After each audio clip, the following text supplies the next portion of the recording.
रुपया कमाए पिया गोहिल तू शहर एहने जवानी हमर डाहता कहर राजा रुपया कमाए पिया गोहिल तू शहर एहने जवानी हमर डाहता कहर पूरे निभाए भरवा से घरे अइबन बलम जे बहारवा से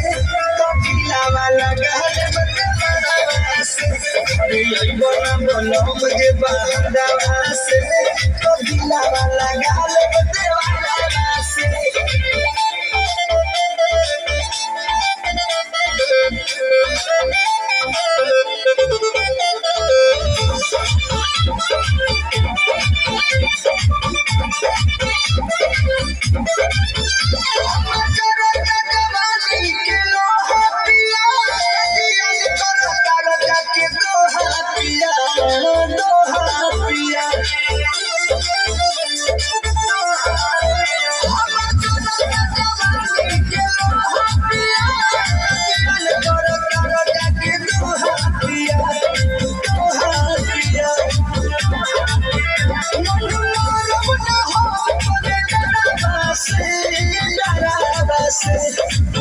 घरे अइबन बलम जे बहारवा से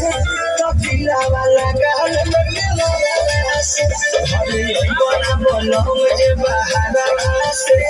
कपिलावा लगाल बदलवा से